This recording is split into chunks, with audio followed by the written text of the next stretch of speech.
Malaquías capítulo 3, el verso clave es el 2, pero vamos a leer desde Malaquías 2, verso 17. Y lo leemos a la gloria del Padre, del Hijo y del Espíritu Santo.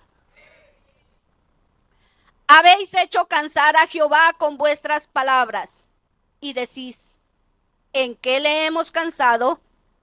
En que decís, cualquiera que hace mal agrada a Jehová, y en los tales se complace. O si no, ¿dónde está el Dios de justicia? He aquí, yo envío mi mensajero, el cual preparará el camino delante de mí.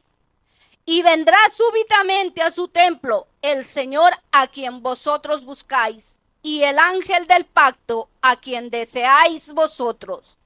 He aquí viene, ha dicho Jehová de los ejércitos. ¿Y quién podrá soportar el tiempo de su venida?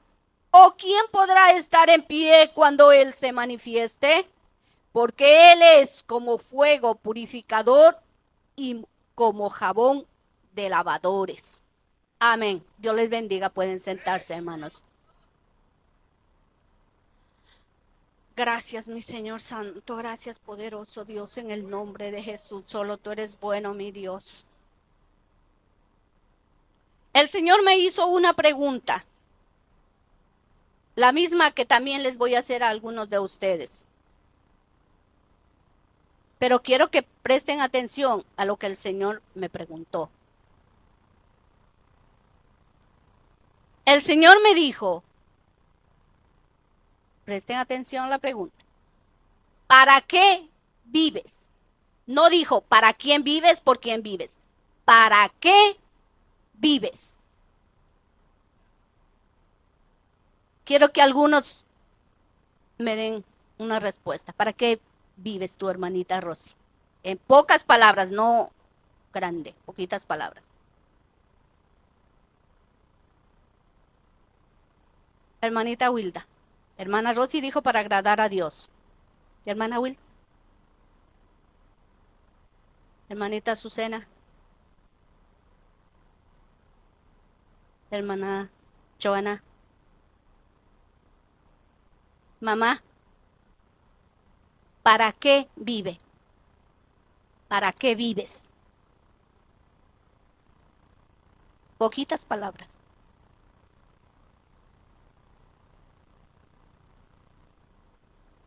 ¿Para qué vives? ¿Para qué vives? Para adorar a Dios. Hermanita Anester, ¿para qué vives?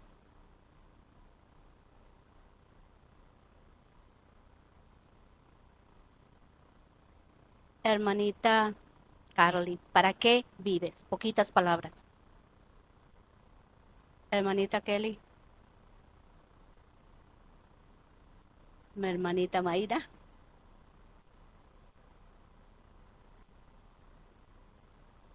hermanito Moisés,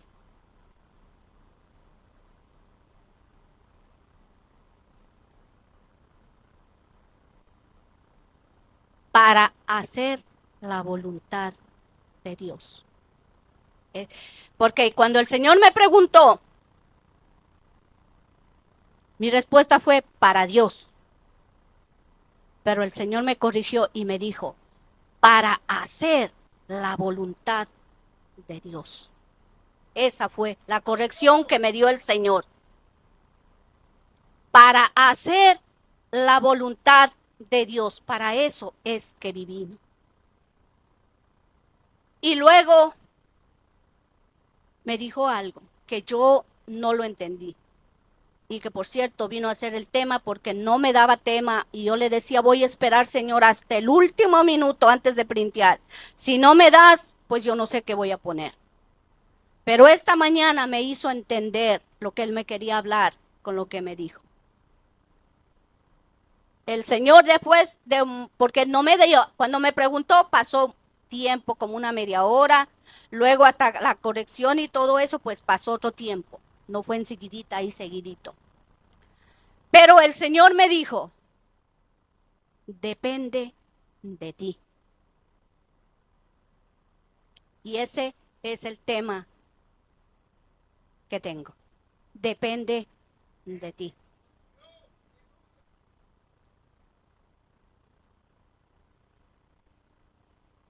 El Señor dice en Malaquías 3:2, ¿y quién podrá soportar el tiempo de su venida? ¿O quién podrá estar en pie cuando Él se manifieste? Porque Él es como fuego purificador y como jabón de lavadores. Dice en otra versión, pero ¿quién podrá permanecer de pie cuando aparezca? ¿Quién podrá mantenerse de pie y estará cara a cara con Él cuando aparezca? Pues Él será como un fuego abrasador que refina el metal o como un jabón fuerte que blanquea la ropa. Este libro de Malaquías, rapidito resumiendo, es muy profunda su palabra como todos los libros de los profetas. Pero como siempre digo, solo me voy a centrar en lo que Él me dio. Este libro de Malaquías es el último del Antiguo Testamento y también el último de los profetas del Antiguo Testamento. No se sabe la fecha exacta que él profetizó, pero se dice que pudo haber sido unos 100 años después que profetizó que llegaron del exilio, porque ellos fueron cautivos a Babilonia y luego volvieron cuando volvió a reconstruir reconstruyeron el templo, pasó un tiempo, entonces Nehemías fue el último que regresó con un remanente, que fue en el tercer grupo que regresaron fue Nehemías, y se dice que este profeta Malaquías pudo haber regresado junto con Nehemías y que profetizó como unos 100 años después de los últimos dos profetas, que son, me creo que son Zacarías y Ageo, me creo, si no me equivoco.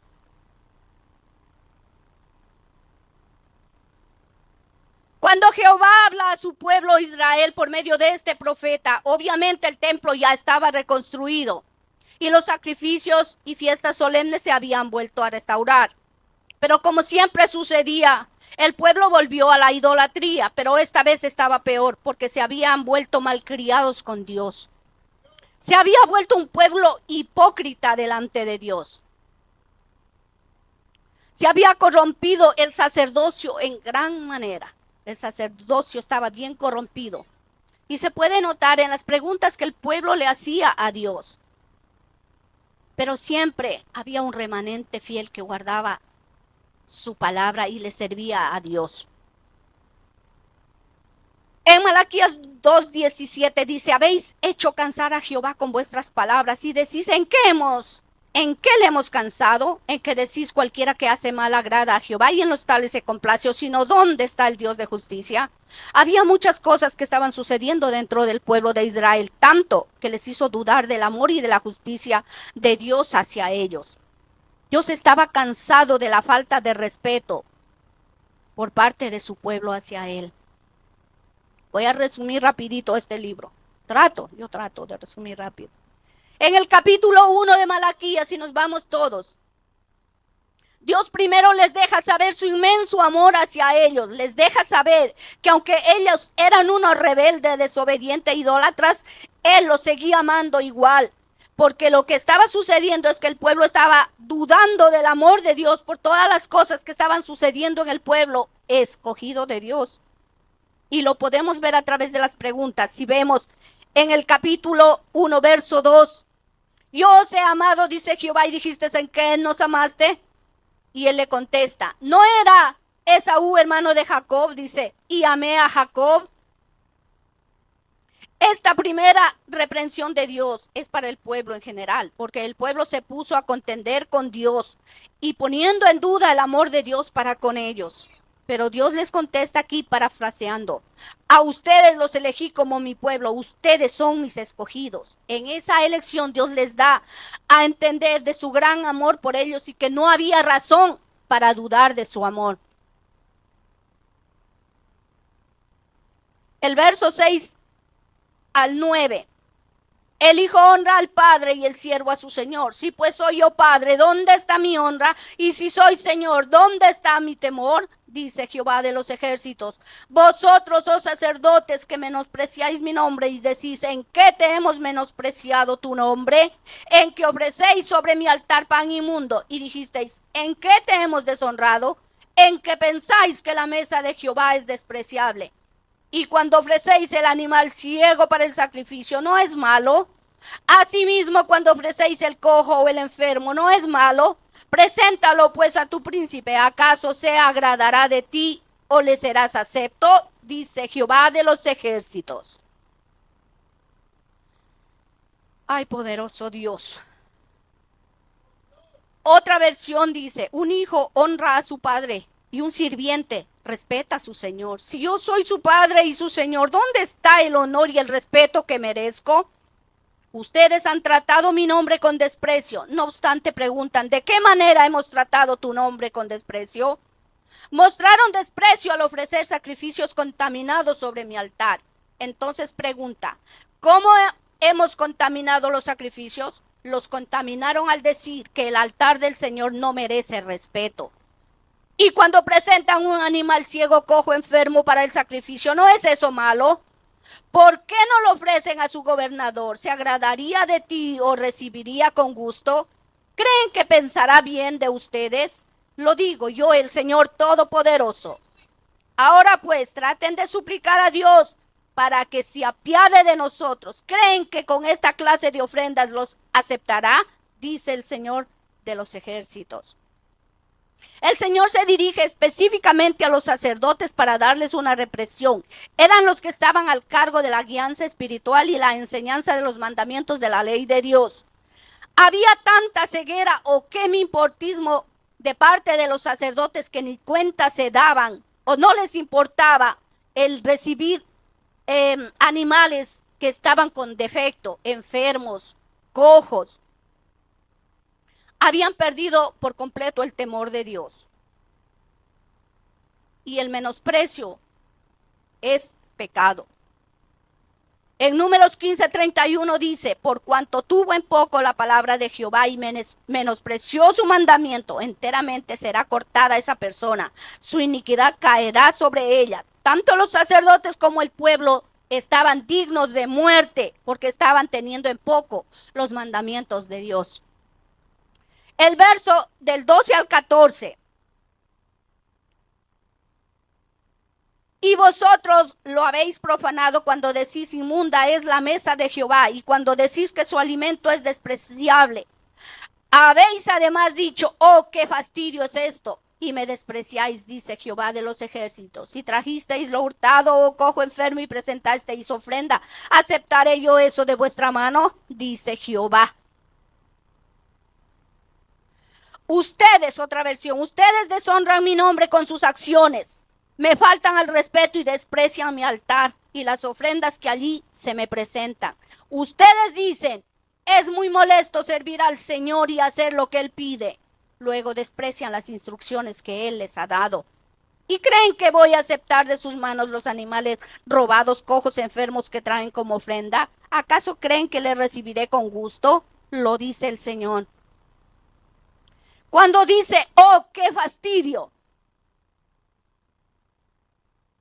es esto y me despreciáis. La palabra aquí, la palabra fastidio en hebreo significa algo penoso, sufrido, trabajoso, cansador y aburrido. Eso era lo que los sacerdotes que ofrecían los sacrificios, era para ellos algo trabajoso, algo cansador, algo aburrido. Y la palabra despreciáis en hebreo significa respirar en un sentido despectivo, como un respiro de menosprecio, como un sniff, como que otra vez tengo que ir a hacer el sacrificio. Así estaba el pueblo de Israel. Verdaderamente que la actitud y el menosprecio que mostraban los sacerdotes por el servicio a Dios con las ofrendas era terrible. El pueblo, además de traer animales que tenían defectos, también eran robados para colmo. Y no era porque no tenían, sino porque, pues, para no deshacerse de lo que ellos tenían. Quizá eran unos tacaños. En pocas palabras, no les importaba la clase de ofrenda que le daban a Dios, porque lo daban animales con defecto o si no lo robaban. Todo lo que el pueblo y los sacerdotes hacían era por pura costumbre. Todo se había convertido en una rutina y consideraban las ofrendas como algo sin mucha importancia. Los sacerdotes eran los encargados de sacrificar a Dios lo mejor y por tanto eran los responsables por lo que estaban recibiendo del pueblo. Se supone que ellos debían rechazar esos animales con defecto. Los sacerdotes dejaban ver su desprecio, su molestia, su fastidio con su actitud al recibir ofrendas inmundas porque tenían defecto. Los mismos sacerdotes estaban dando un mal testimonio y de esta manera hacían tropezar a muchos de la ley. Si vemos en el capítulo 2, verso 8, dice, mas vosotros os habéis apartado del camino, habéis hecho tropezar a muchos en la ley y habéis corrompido el pacto de Leví, dice Jehová de los ejércitos. Sé que hay mucha tela para cortar, pero yo solo me centro en lo que el Señor me da. No le estaban enseñando la ley correctamente con sus actitudes, con su mal comportamiento y también hacían acepción de personas. Miren el 2:9. Por tanto, yo también os he hecho viles y bajos ante todo el pueblo, así como vosotros no habéis guardado mis caminos y en la ley hacéis acepción de personas. Lo único que estaban haciendo el pueblo, tanto los sacerdotes como el pueblo, era mantener las apariencias de un culto a Dios. Pero su actitud y su comportamiento eran exactamente lo opuesto. Y Dios ya estaba cansado de todo eso. En Levítico 22, 20 al 23 y en Deuteronomio 15, 21, lo leen en casita, ahí está escrito lo que se prohíben los ofrecer sacrificios con defecto. Y Dios, si vemos en el capítulo 1, verso 11 al 14, dice así, porque desde donde el sol nace hasta donde se pone, es grande mi nombre entre las naciones, y en todo lugar se ofrece a mi nombre incienso y ofrenda limpia, porque grande es mi nombre entre las naciones, dice Jehová de los ejércitos. 14, la parte B, porque yo soy gran rey, dice Jehová de los ejércitos, y mi nombre es temible entre las naciones. Él es un Dios grande, les deja saber lo grande que es Dios, lo temible que es su nombre. Y le estaban ofreciendo unos sacrificios despreciables. Los sacerdotes eran, ya dije, como dije antes, ya eran los encargados de guiar al pueblo según la ley. Malaquías 2, el 7. Dice, porque los labios del sacerdote han de guardar la sabiduría y de su boca el pueblo buscará la ley, porque mensajero es de Jehová de los ejércitos. Mas vosotros os habéis apartado del camino, habéis hecho tropezar a muchos en la ley y habéis corrompido el pacto de Leví, dice Jehová de los ejércitos. En otra versión dice, los labios de un sacerdote atesoran sabiduría y de su boca los hombres buscan instrucción. Porque ustedes los sacerdotes son mensajeros del Señor Todopoderoso. Su deber es enseñar mis mandamientos a los que me buscan. Pero ustedes en realidad han hecho lo contrario con sus malos consejos y ejemplos. Han hecho que muchos cayeran en pecado. Corrompieron el pacto que hice con Leví, dice el Señor Todopoderoso. Podemos decir que el mal comportamiento y las actitudes de los sacerdotes eran de muy mal testimonio y era tropezadero para el pueblo. En el capítulo 2, el verso 13 y 14 dice, y esta otra vez haréis cubrir el altar de Jehová de lágrimas, de llanto y de clamor, así que no miraré más la ofrenda para aceptarla con gusto de vuestra mano. Mas diréis, ¿por qué? Porque Jehová ha testiguado entre ti la mujer de tu juventud, contra la cual has sido desleal, siendo ella tu compañera y la mujer de tu pacto.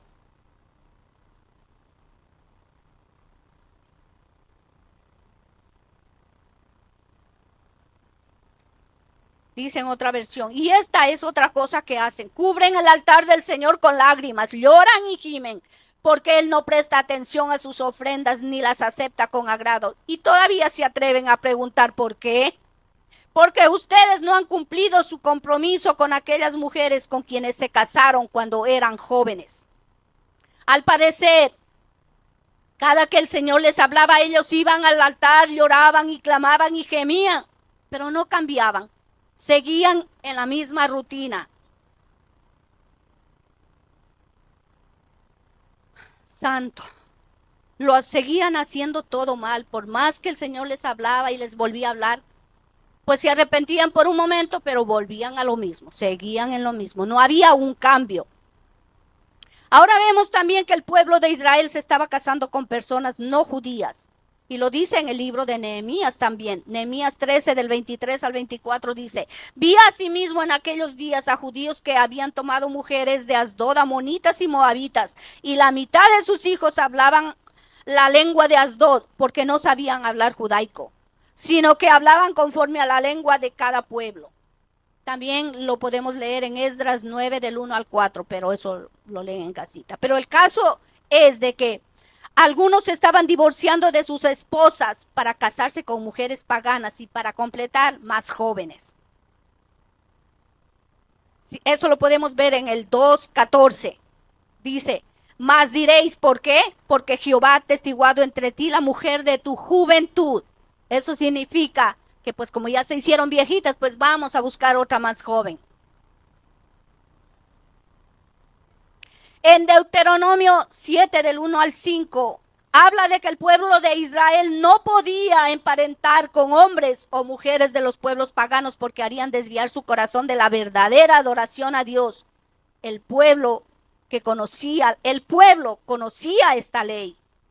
Y esta era otra razón para que el Señor estuviera enojado con su pueblo, muy molesto. Al parecer el pueblo de Israel no se daba cuenta de su hipocresía al estar pecando y seguir ofreciendo esos sacrificios que de verdad, que mejor no lo hubieran hecho, ¿verdad? Como en otras palabras. Porque estaban en pecado. Pero para ellos era como si nada estaba pasando. Todos seguían haciendo igual conforme a la ley. Pero por allá, pues pecando. En Esdras 10:3 dice la palabra: ahora pues hagamos pacto con nuestro Dios, que despediremos a todas las mujeres y los nacidos de ellos según el consejo de mi Señor y de los que le temen el mandamiento de nuestro Dios, y hágase conforme a la ley. Además de todas estas cosas que estaban pasando, el pueblo de Israel tampoco estaban cumpliendo con pago de los diezmos y de las ofrendas. O sea, a más que se habían ido por allá con otras mujeres, dejando a sus pobres viudas con sus hijos por allá, tampoco estaban dando los diezmos y las ofrendas. En Malaquías 3, 7 y 8, desde los días de nuestros padres os habéis apartado de mis leyes y no las guardasteis. Volveos a mí y yo me volveré a vosotros, ha dicho Jehová de los ejércitos. Mas dijisteis: ¿en qué hemos de volvernos? ¿Robará el hombre a Dios? Pues vosotros me habéis robado. Y dijisteis: ¿en qué te hemos robado? En vuestros diezmos y ofrendas. Malditos con maldición, porque vosotros, la nación toda, me habéis robado. Ahora podemos entender un poco más el por qué los sacerdotes tenían un poco de fastidio. Ay, sí. En la palabra de Dios nos confirma que lo que estaba sucediendo. Si leemos en Nehemías 13:10, dice: encontré asimismo que las porciones de los levitas no les habían sido dadas, y que los levitas y cantores que hacían el servicio habían huido cada uno para su heredad. Como el pueblo había dejado de diezmar y ofrendar, que sabemos que no era tanto el dinero, sino era material, era trigo, todas esas cosas que era para servir de alimento para los levitas.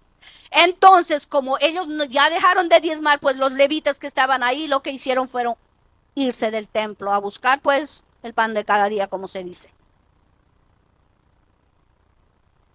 Ahora podemos entender un poco del por qué los sacerdotes sentían un poco de fastidio, sentían fastidio al ofrecer los sacrificios, porque quizá los que quedaron pues ya no eran tantos y les tocaba hacer solos todo el trabajo que los levitas tenían que hacer, como era la limpieza, como era mucho trabajo, cada quien tenía su trabajo, pero como ellos se habían ido, pues los sacerdotes que quedaron tenían que hacerlo todo. Entonces lo hacían con molestia, con fastidio, como quien, no me queda de otra.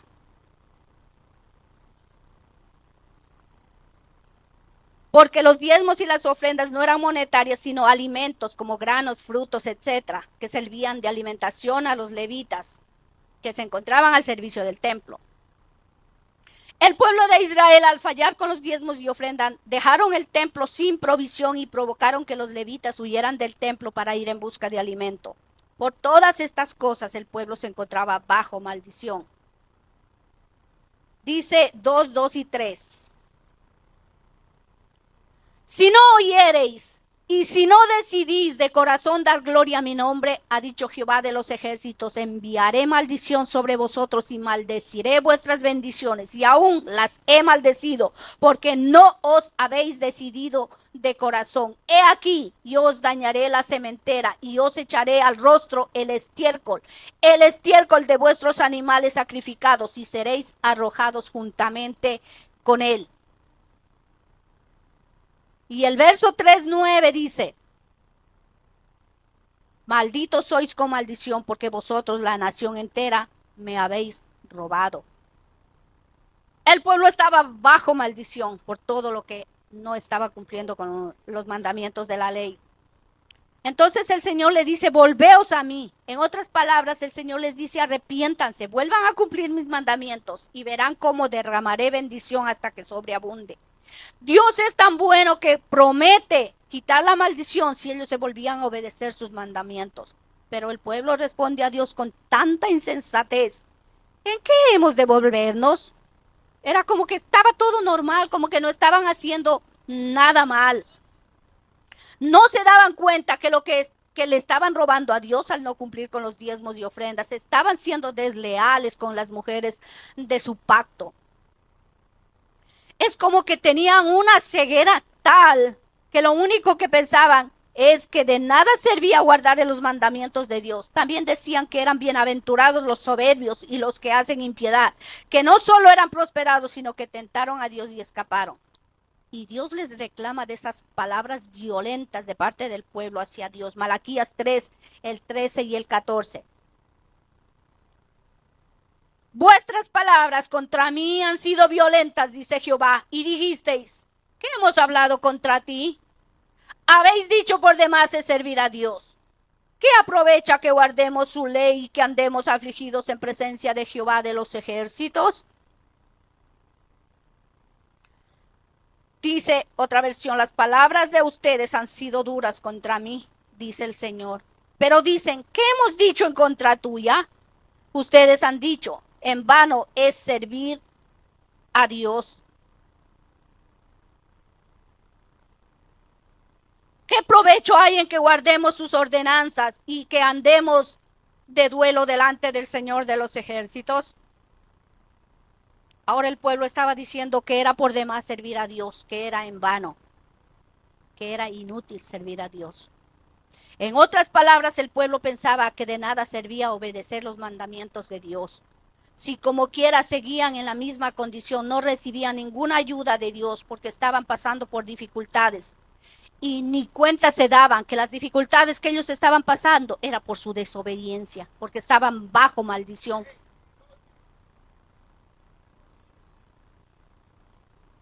El 3:15 dice, decimos pues ahora, bienaventurados son los soberbios y los que hacen impiedad. No solo son prosperados, sino que tentaron a Dios y escaparon. Ahora también podemos deducir que la queja del pueblo de que Dios era injusto se debía a las necesidades que ellos estaban pasando, mientras veían que los que hacían maldad eran prosperados. Entonces, al ver la comodidad de los que hacían iniquidad, pensaban que era mejor ser como ellos, porque su condición era mejor que la de ellos. Todas estas quejas del pueblo de Israel eran las que habían hecho cansar a Jehová. Y el pueblo estaba tan ciego que no se daba cuenta de todo lo que sucedía. Era debido a su desobediencia y a la falta de lealtad, de fidelidad a Dios. Pero lo bueno era que había un pequeño remanente que sí tenía temor de Dios. Grande es Dios. Dice el verso 16, 3:16. Entonces los que temían a Jehová hablaron cada uno a su compañero, y Jehová escuchó y oyó, y fue escrito libro de memoria delante de él, para los que temen a Jehová y para los que piensan en su nombre.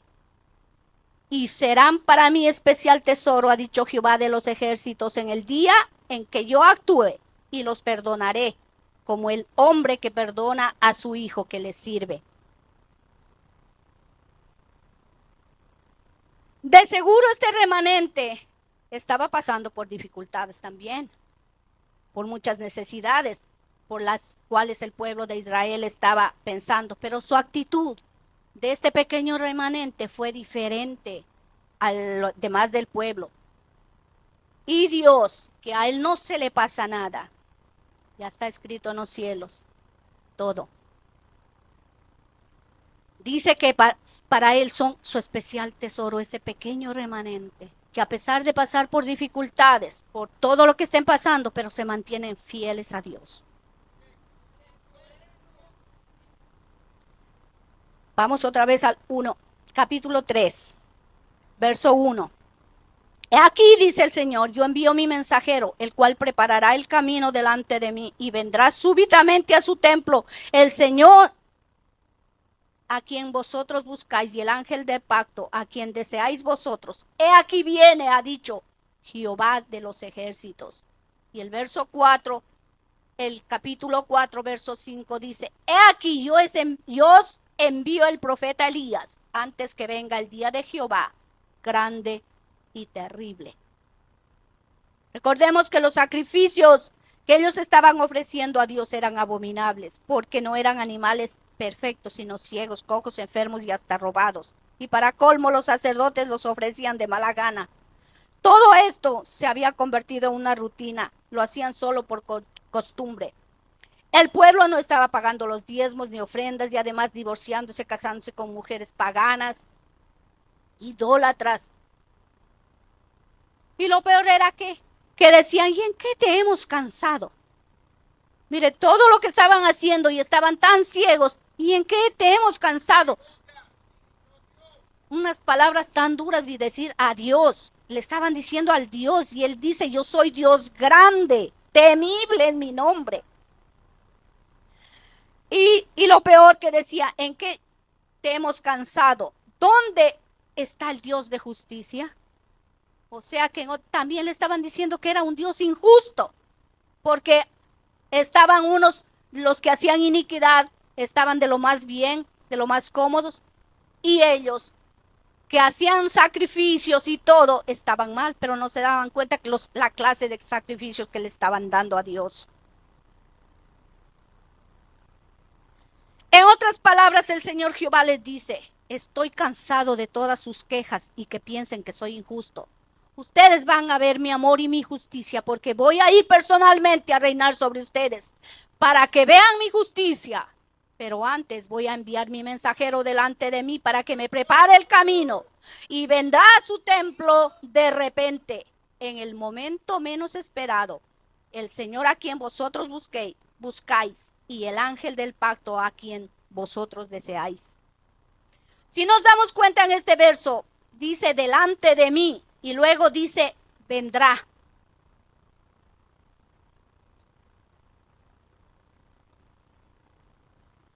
Vamos a capítulo 3, verso 1, dice, el cual prepara, y he aquí yo envío mi mensajero, el cual preparará el camino delante de mí.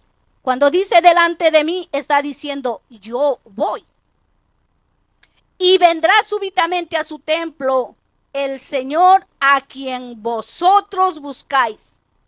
Ahora dice como en una segunda persona, y vendrá a vosotros el ángel del pacto, a quien vosotros deseáis. Es como dice, como que yo voy, pero al mismo tiempo en otra persona. Si se dan cuenta del verso. Qué grande es Dios. Y Dios estaba ya muy cansado de tanta hipocresía, del menosprecio, de la deslealtad, de la falta de respeto y desobediencia de su pueblo. Y el Señor dice, me cansé de este pueblo que no me honre porque yo soy gran rey. En este libro de Malaquías el Señor se deja ver como gran rey. Por eso dice, voy a enviar mi mensajero delante de mí para que me prepare en el camino. Porque en tiempos antiguos los caminos, hablando literalmente, los caminos eran rústicos.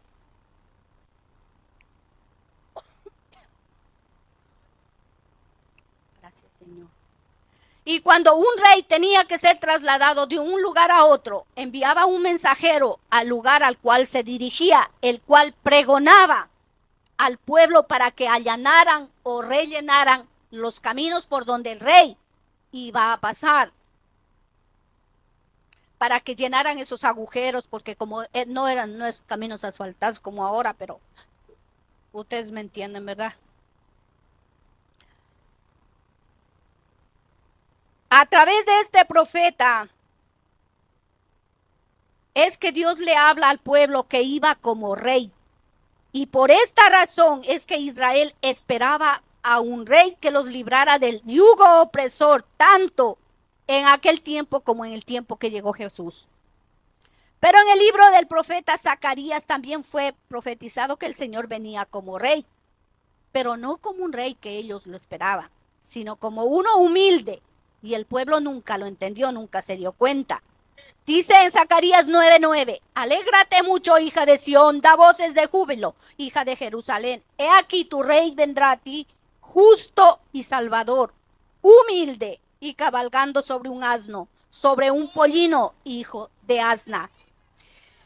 En la antigüedad los dignatarios, alguien con mucha dignidad, eran los que montaban burros durante procesiones civiles o misiones de paz. Un par de ejemplos rapidito. En Primera de Reyes 1, 33 al 34 dice, y el rey les dijo, tomad con vosotros los siervos de vuestro señor y montad a Salomón mi hijo en mi mula y llevadlo a Gicón. Y allí lo ungirán al sacerdote, y allí lo ungirá el sacerdote Sadoc y el profeta Natán como rey sobre Israel. Y tocaréis trompeta diciendo, viva el rey Salomón.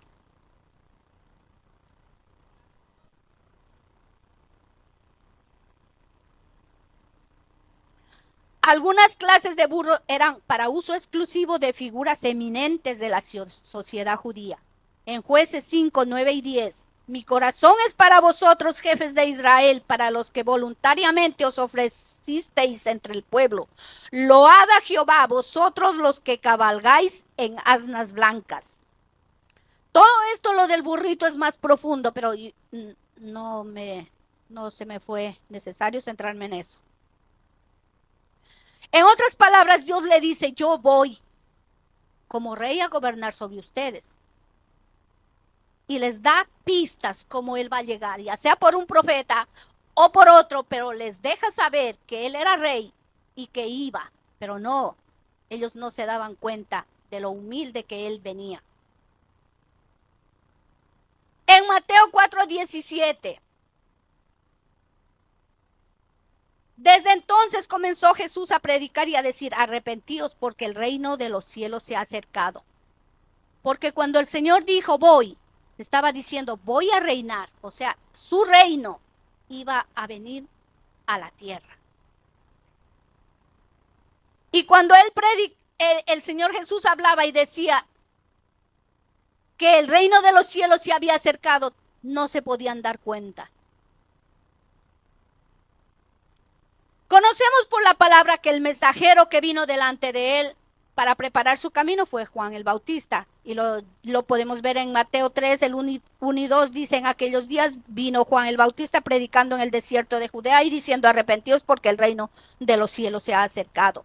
Y en Mateo 11, el 10 y el 14 dice, porque este es de quien está escrito: he aquí yo envío mi mensajero delante de tu faz, el cual preparará tu camino delante de ti. Y si queréis recibirlo, él es aquel Elías que había de venir.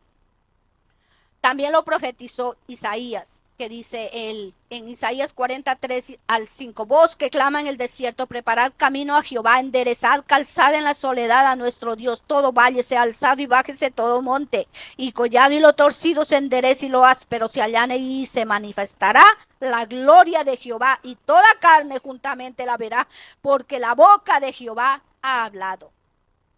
En Isaías 62:10 dice: pasad por las puertas, barrer el camino al pueblo, allanar la calzada, quitar las piedras, alzad pendón a los pueblos. Todo esto hablando de que preparar el camino.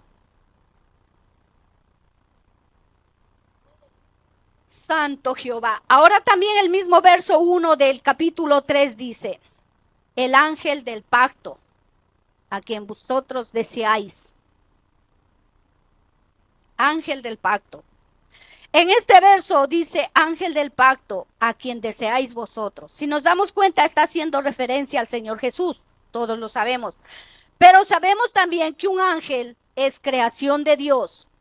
Pero en este libro, ángel, en hebreo, significa mensajero. Entonces sería mensajero del pacto. Un mensajero es alguien que lleva un mensaje. Y el Señor Jesús también fue mensajero de Dios. Lo podemos ver en Hechos capítulos 10, verso 36. Dios envió mensaje a los hijos de Israel anunciando el evangelio de la paz por medio de Jesucristo. Este es el Señor de todos. Ángel del pacto. ¿Qué es un pacto? Un pacto es un acuerdo, un trato, un convenio, una alianza entre dos o más partes para emprender una acción o abstenerse de llevarla a cabo. Por lo tanto, implicaba un compromiso por el cual las partes se comprometen a cumplir con ese pacto.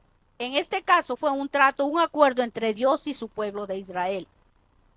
Un pacto siempre está vigente mientras que las partes lo cumplan. Esto del pacto es algo demasiado de profundo. Todo es bien profundo del Señor.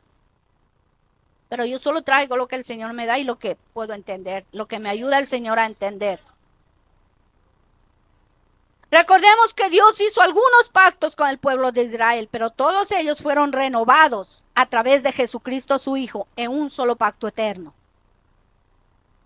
En Éxodo 19, 5 y 6 dice: ahora pues, si diereis oído a mi voz y guardareis mi pacto, vosotros seréis mi especial tesoro sobre todos los pueblos, porque mía es toda la tierra, y vosotros me seréis un reino de sacerdotes y gente santa. Estas son las palabras que dirás a los hijos de Israel. Pero sucedía que el pueblo siempre traspasaba ese pacto una y otra vez, y Dios los entregaba en manos de sus enemigos o en cautiverio, y Dios en su infinita misericordia los volvía a perdonar cuando se arrepentían. En Salmo 107, el 44 y 45 dice: con todo, él miraba cuando estaban en angustia y oía su clamor y se acordaba de su pacto con ellos y se arrepentía conforme a la muchedumbre de sus misericordias. Finalmente Dios se cansó de que el pueblo de Israel traspasase siempre el pacto con su desobediencia, su infidelidad, su menosprecio hacia su palabra, hacia sus mandamientos y ordenanzas. Se cansó del sacerdocio levítico, de que le ofrecieran ofrendas inmundas, ofrendas con defecto y además con malas actitudes, y de que pensaran que él era injusto, cuando él es tan justo. Este nuevo pacto también lo anunció el profeta Jeremías. Jeremías 31, del 31 al 34 dice: he aquí que vienen días, dice Jehová, en los cuales haré nuevo pacto con la casa de Israel y con la casa de Judá, no como el pacto que hice con sus padres el día que tomé de su mano para sacarlos de la tierra de Egipto, porque ellos invalidaron mi pacto, aunque yo fui un marido para ellos, dice Jehová. Pero este es el pacto que haré con la casa de Israel después de aquellos días, dice Jehová. Daré mi ley en su mente y las escribiré en su corazón, y yo seré a ellos por Dios y ellos me serán por pueblo. Y no enseñará más ninguno a su prójimo, ni ninguno a su hermano, diciendo: conoce a Jehová, porque todos me conocerán, desde el más pequeño de ellos hasta el más grande, dice Jehová, porque perdonaré la maldad de ellos y no me acordaré más de su pecado. Es como si el Señor hubiera dicho a su pueblo: les he dado mis leyes escritas en tablas de piedra y no han aprendido a obedecer. Pues ahora voy yo mismo, porque los amo tanto, para hacer un nuevo pacto. Y entonces seré su Dios y ellos serán mi pueblo. Pero ahora voy a poner mis leyes dentro de ellos, en sus corazones, y los voy a escribir en sus mentes. Esta es la que los juzgará con justo juicio. Ahora no van a tener ninguna excusa para obedecer mi palabra, porque esta vez depende de ellos. Mira lo bueno que es Dios. Porque de antes eran juzgados según la ley, pero ahora está dentro. Me les voy a entrar por dentro. Y ahora ya no va a depender de mí, va a depender de ellos, la obediencia. Dios es más que bueno. En pocas palabras, ya no iban a tener una ley que tenían que aprender para luego obedecer y ser juzgados por esa ley. No iban a poder decir no lo sabía, porque esta vez la palabra la tendrán grabada dentro de ellos y dependía de ellos obedecerla, porque según esa palabra serían juzgados. Entonces Dios decide enviar su ángel del pacto, quien sería mediador de un nuevo pacto, el cual sería para siempre, porque el pueblo estaba bajo maldición debido a su transgresión, estaba destinado a muerte. En Hebreos 9:15, así que por eso es mediador de un nuevo pacto, para que interviniendo muerte para la remisión de las transgresiones que había bajo el primer pacto, los llamados reciban la promesa de la herencia eterna. En este verso 3:1 de Malaquías, capítulo 3, verso 1, dice que el ángel del pacto vendría súbitamente a su templo, o sea, repentinamente. Era que venía cuando nadie lo estaba esperando.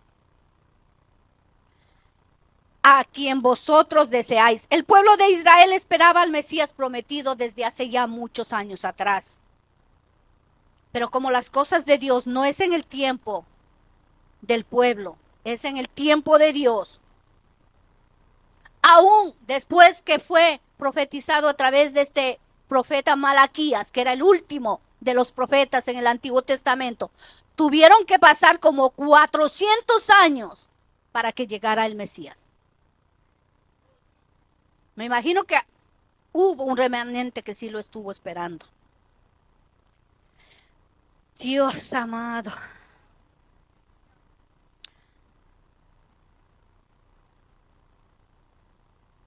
Tuvo que pasar un periodo como de 400 años para que viniera otro profeta, Juan, el mensajero que venía a preparar el camino del Señor.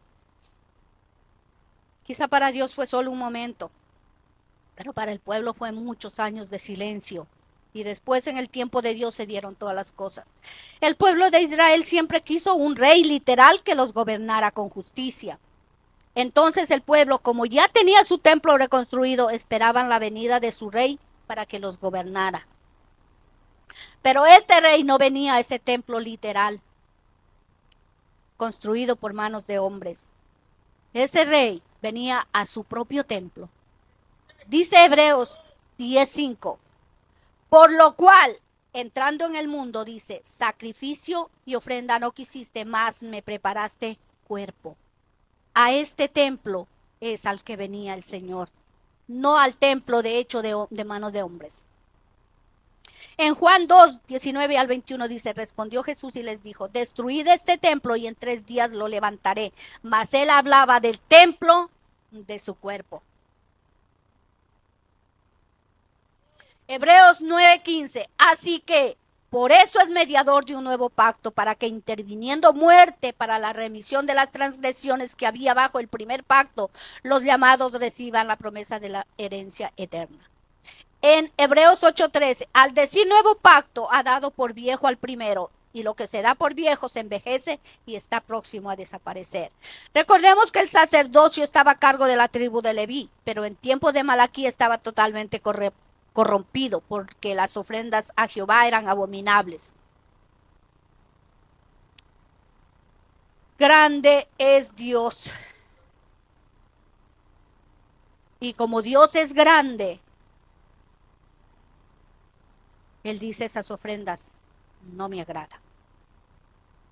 Hebreos 7:21 dice: porque los otros ciertamente sin juramento fueron hechos sacerdotes, pero con el juramento del que le dijo: juró el Señor y no se arrepentirá, tú eres sacerdote para siempre según el orden de Melquisedec. El Señor se cansó de que unos y otro y siguieran en lo mismo. Dijo: no, voy a enviar un sacerdote. Él será el del nuevo pacto y él será sacerdote para siempre. Porque cambiado el sacerdocio, Hebreos 7:12, porque cambiado el sacerdocio, necesario es que haya también cambio de ley. Y en Gálatas 5:14 dice: porque toda la ley en esta sola palabra se cumple: amarás a tu prójimo como a ti mismo. Y sabemos que el amor de Dios ha sido derramado en nuestros corazones por su Santo Espíritu que nos fue dado. Entonces, el cumplimiento de la ley es el amor, que es Cristo. Pero en el verso 2 del capítulo 3 viene una advertencia de Dios y dice: y se sentará para afinar y limpiar la plata, porque limpiará a los hijos de Leví, los afinará como a oro y como a plata, y traerán a Jehová ofrenda en justicia. ¿Y quién soportará el tiempo de su venida? Perdón, en el verso 2. ¿Y quién podrá soportar el tiempo de su venida? ¿O quién podrá estar en pie cuando Él se manifieste? Porque Él es como fuego purificador y como jabón de lavadores. Soportar, aguantar, llevar sobre sí una carga, un peso, tolerar, llevar con paciencia. Este rey que el pueblo deseaba venía, pero venía para juicio. Si leemos el 3, el verso 5, sí, dice: y vendré a vosotros para juicio, y seré pronto testigo contra los hechiceros y adúlteros, contra los que juran mentira y los que defraudan en su salario al jornalero, a la viuda y al huérfano, y los que hacen injusticia al extranjero, no teniendo temor de mí, dice Jehová de los ejércitos. ¿Y por qué venía para juicio? Porque su palabra era la que los iba a juzgar. En Juan 12, 47 al 50 dice: al que oye mis palabras y no las guarda, yo no le juzgo, porque no he venido a juzgar al mundo, sino a salvar al mundo. El que me rechaza y no recibe mis palabras, tiene quien le juzgue. La palabra que he hablado, ella le juzgará en el día postrero. Porque yo no he hablado por mi propia cuenta. El Padre que me envió, Él dio mandamiento de lo que he de decir y de lo que he de hablar. Y sé que su mandamiento es vida eterna. Así pues, lo que yo hablo, lo hablo como el Padre me lo ha dicho. ¿Quién podrá soportar el día que se manifieste? Manifestarse, distinguirse, diferenciarse. En otras palabras, está diciendo: ¿quién podrá resistir cuando Él se dé a conocer? Y así mismo fue. ¿Quién le resistía? Porque la palabra los confrontaba con su pecado. Fuego purificador, dice, porque será como fuego purificador. Purificar viene de la palabra hebrea que significa fundir, refinar, acrisolar, afinar, limpiar. Según la Biblia, este fuego purificador es la palabra de Dios. En Jeremías 23:29 dice: no es mi palabra como fuego, dice Jehová, y como martillo que quebranta la piedra. Este fuego purificador no es para muerte, sino para vida. Jabón, y como jabón de lavadores. Jabón o lejía es lo mismo en hebreo borit, que significa limpiar, purificar. El jabón en el tiempo antiguo no era como lo conocemos hoy en día, sino una mezcla de una sustancia que se llama álcali, extraída de una planta. El jabón de lavandero contenía sustancias alcalinas que removían el aceite y grasas que se disolvían con el agua.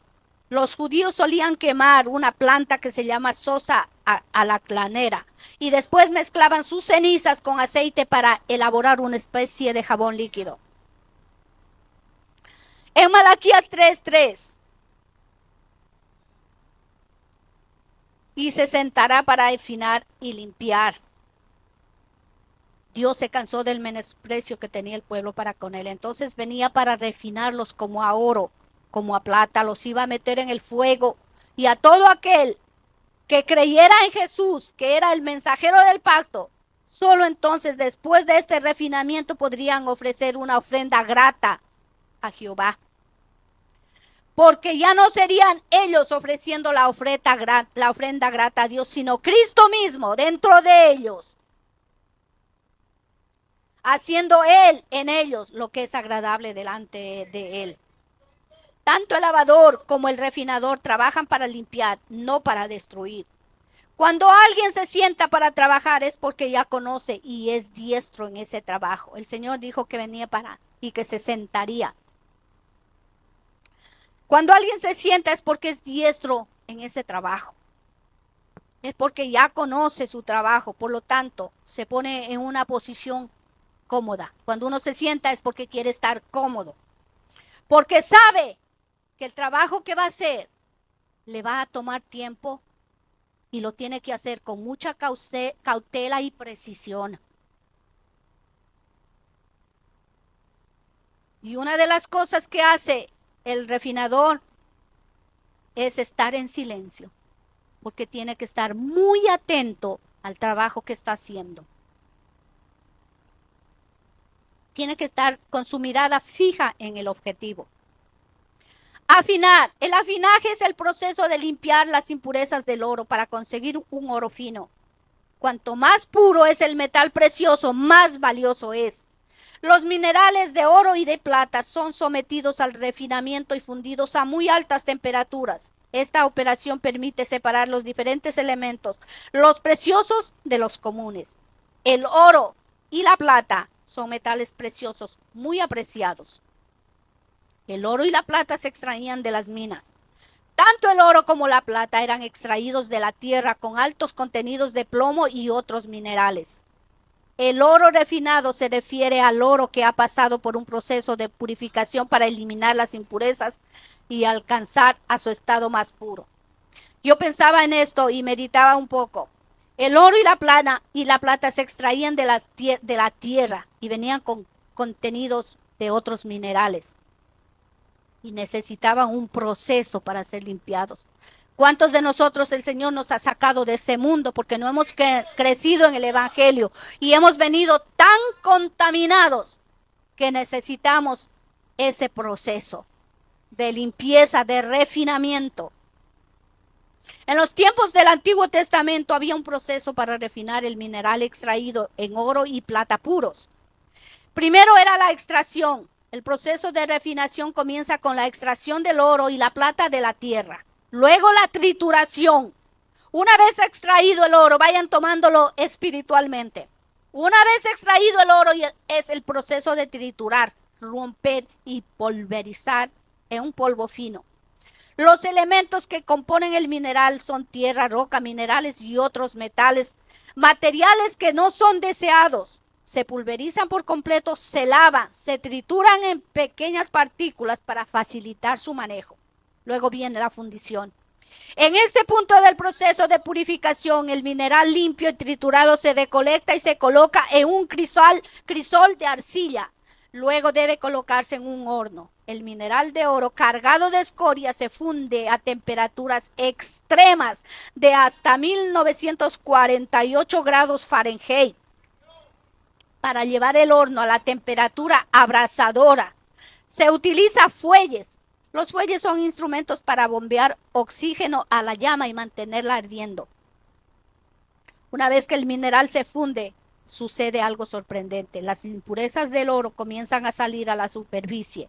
Luego, el refinador puede eliminar esas impurezas. El siguiente paso es eliminación de impurezas. Después de la fundición del oro se somete a varios procesos de eliminación de impurezas como el lavado, la decantación, que es la separación, la filtración, tanto de los metales que no son preciosos con los otros que son escoria. Y finalmente, la última etapa del proceso de refinación implica la eliminación de impurezas restantes. Después de estas etapas, el oro alcanza su estado más puro y brillante, listo para ser utilizado como objeto de valor. Pero el proceso que pasa es grande. Y a veces uno piensa, yo no sé cómo uno se convierte al evangelio y al otro día ya están predicando, cuando tiene que haber un proceso bien profundo.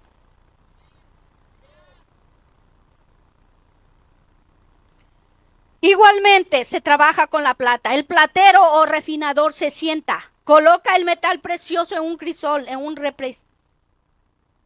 un recipiente elaborado con grafito y arcilla que resiste altas temperaturas. La coloca sobre el fuego, el cual lo va intensificando. A medida que las impurezas ascienden a la superficie, las va eliminando con mucha paciencia hasta que la plata queda limpia. El fundidor sabe que la temperatura no puede sobrepasar más de lo que el metal precioso puede resistir. Es por eso que él se sienta, para estar cómodo, tranquilo, porque él no puede, él tiene que estar atento, no puede pasarse la temperatura del fuego, porque se echaría a perder el metal precioso. ¿Y quién más experto que Cristo? Que la palabra de Dios, porque la palabra de Dios es el que nos refina, el que nos limpia. De ahí que con mucho cuidado y concentración trabaja en silencio, porque puede suceder que el exceso de fuego dañe el metal y se eche a perder. El fundidor sabe que el metal es puro, libre de impurezas, cuando ve su rostro reflejado en la superficie del metal fundido. Entonces, cuando él se refleja, dice, ya no hay impurezas, y se mira su rostro y dice, ahora sí es purito metal, ahora sí puedo usar, mientras no. Después del nuevo pacto, esos metales preciosos, oro y plata, es la iglesia de Jesucristo, tanto judíos como gentiles, porque con el nuevo pacto se hizo de dos pueblos uno solo. La iglesia es ese metal precioso que contenía un exceso de elementos indeseables o escoria que necesitaba y necesita ser purificada. Hablando de la iglesia en general en este tiempo, necesita ese refinamiento. ¿Por qué? Porque igual que en aquel tiempo donde Dios levantó al profeta Malaquías para decirle al pueblo que estaba cansado de él, debido al menosprecio que hacían para decirle al pueblo que estaba, debido al menosprecio que hacían a su nombre y a la mesa del Señor, le llamaban Padre, pero no le honraban, le llamaban Señor, pero no tenían temor de él. Así igualmente en este tiempo se encuentra la mayoría de la iglesia. Y yo estoy incluida si me digo que soy iglesia. Mucha iglesia ha perdido el temor de Dios porque le llaman Señor, Señor, pero no hacen lo que Dios ordena por medio de sus siervos, los pastores, hablando de los que se dejan guiar por el Espíritu Santo. Solo obedecen cuando les sobra el tiempo y de mala gana. Todo lo que los sacerdotes en aquel tiempo hacían era solo por rutina. Igualmente en este tiempo mucha iglesia ha perdido ya el temor de Dios y todo lo que hace lo hace por rutina, no porque realmente temen el nombre de Dios. La palabra de Dios dice que nosotros ahora en Cristo somos real sacerdocio, pero como sacerdotes del Señor no estamos dando un buen ejemplo, porque estamos igual que en aquel tiempo menospreciando su nombre, ofreciendo sobre su altar pan inmundo. Ahora decimos nosotros, pero ¿cómo es que estamos ofreciendo pan inmundo? ¿Cómo es que estamos nosotros ofreciendo sobre el altar pan inmundo? ¿Cómo es que estamos nosotros, como en aquel tiempo, ofreciendo sacrificios con defecto?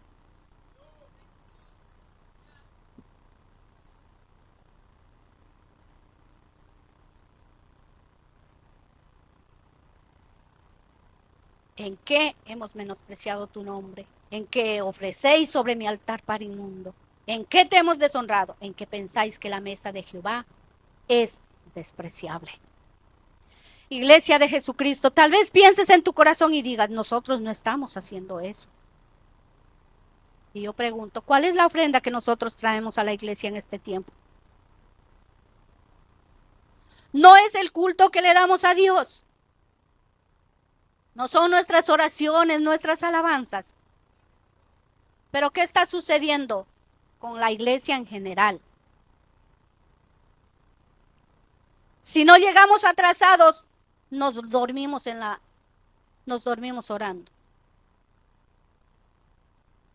O nuestras oraciones son tan débiles porque estamos tan cansados, tan agotados, que le damos una oración pero tan simple. ¿Cuántas veces no hemos venido tristes o molestos a darle un culto así a Dios? Vamos a ser honestos porque a mí me ha pasado. Y hasta me he quedado dormida ahí del cansancio. ¿Cuántas veces no hay distracciones y no le damos un culto agradable a Dios?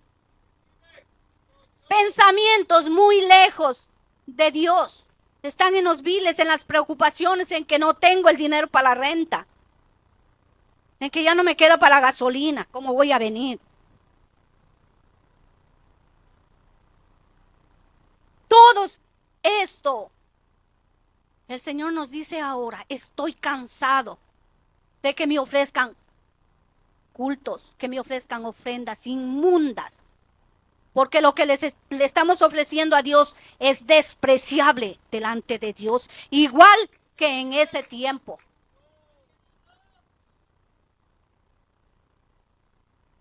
Son ofrendas defectuosas.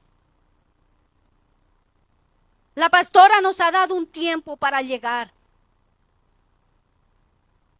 Pero cuando llegamos más tarde, ¿no es eso una ofrenda defectuosa? Una ofrenda coja. El Señor dice, yo soy Rey grande, grande y temible es mi nombre sobre todas las naciones. Y nosotros decimos, pero ¿cómo es que estamos le estamos dando culto si como quiera llegamos al templo? Como que fuera Él un cualquier Dios, como si fuera otra persona igual a nosotros. Y no nos damos cuenta del menosprecio que estamos haciendo a la mesa del Señor, porque de aquí y de aquí sale el pan de vida para nosotros. A esta es la mesa del Señor, el lugar santísimo y el lugar santo. Y el Señor está cansado de nuestras ofrendas con defecto. Si no estamos tristes, estamos molestos. ¿Qué clase de culto qué clase de ofrenda le estamos dando a Dios?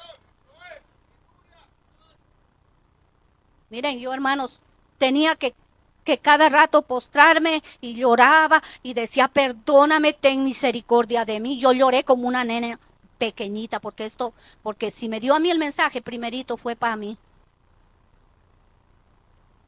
Miren que yo lloraba y le pedía misericordia a Dios, ten misericordia de mí, Señor. Nos estamos engañando a nosotros mismos. El Señor no recibe esas ofrendas inmundas. Tenemos muchas veces en poco las órdenes de la pastora, cuando no son órdenes de ella, sino del Señor. No nos unimos a los clamores. Llegamos tarde a los ayunos y contentos y tranquilos como que le hemos dado un buen ayuno al Señor, cuando el Señor no recibe porque eso es inmundo delante de Él. Llegamos tarde a las vigilias y nos creemos que le hemos dado una vigilia al Señor y el Señor no recibe esas cosas. Son sacrificios inmundos de nuestra parte. Le estamos dando inmundicia a Dios. Y no nos estamos dando cuenta. Está la iglesia de Cristo en general tan ciega, con una ceguera tal,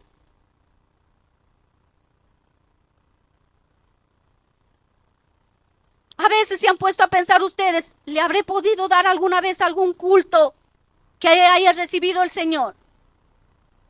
Porque si no estamos tristes, estamos enojados, o el pensamiento en otro lado, o llegamos tarde, o nos dormimos, o estamos somnolientos, pero siempre hay algo.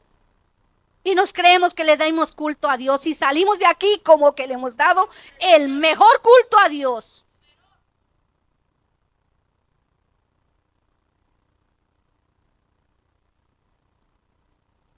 Dios, ten misericordia de mí, de nosotros, Padre. Cuando llegamos tarde a veces y el culto ya ha empezado, ya están los hermanos o están en la alabanza o ya están en el devocional. Y otro hermano recién viene a arrodillarse. ¿No es esa una ofrenda coja? Porque no le dio la oración, porque no le dio, cuando ya se levanta de la oración, ya el devocional va por la mitad. Y eso es una ofrenda coja. Y eso el Señor no recibe. Él lo ve como algo, como una inmundicia. Él es Dios grande.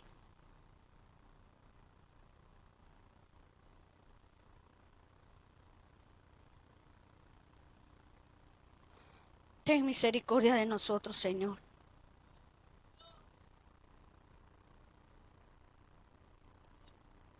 Cuando llegamos le damos un culto a medias. Es así como le tenemos a Dios en nuestras vidas, a medias. Todo esto la pastora ya lo ha dicho. Es como si el Señor solo me hubiese mandado a repetir. La pastora lo dice aquí todo el tiempo. Hay otras veces que llegamos atrasados y no tomamos parte aquí en el lugar santo, pero nos vamos a tomar parte aquí en el lugar santísimo tocando los instrumentos de Dios. Eso es menospreciar la mesa del Señor, porque estamos teniendo por inmunda en la parte del lugar santísimo de Dios.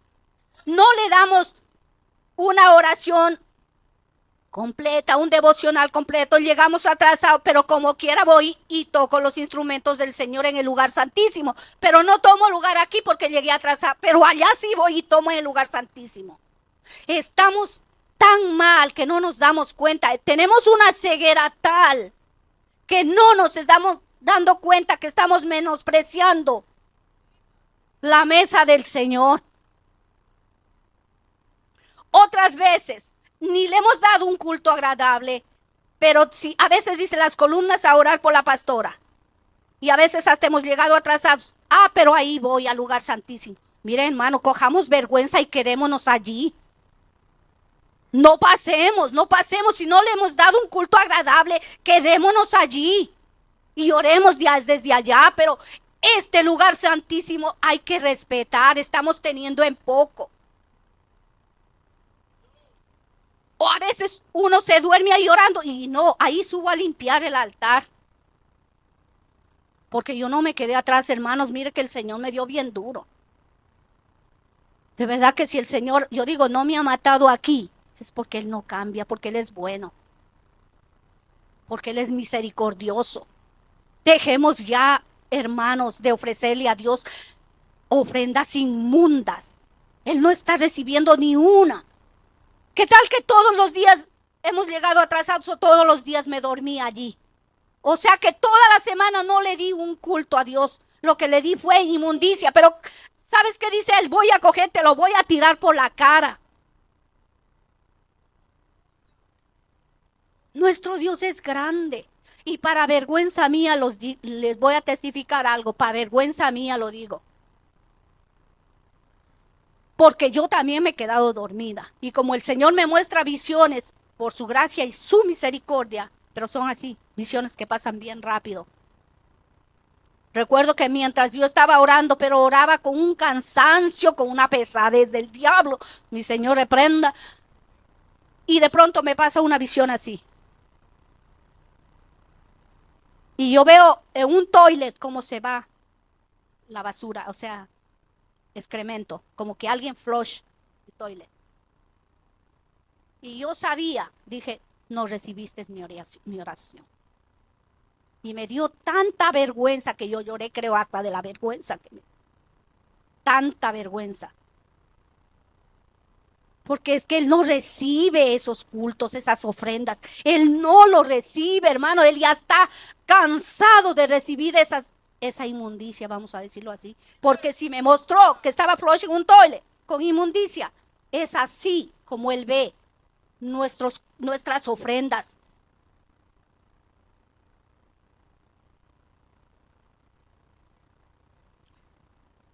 Dios tenga misericordia de nosotros. En Romanos 12:1 dice el Señor: así que, hermanos, os ruego por las misericordias de Dios que presentéis vuestros cuerpos en sacrificio vivo, santo, agradable a Dios, que es vuestro culto racional. Pero mucha iglesia no lo está agradando a Dios. La iglesia está ociosa, está cómoda.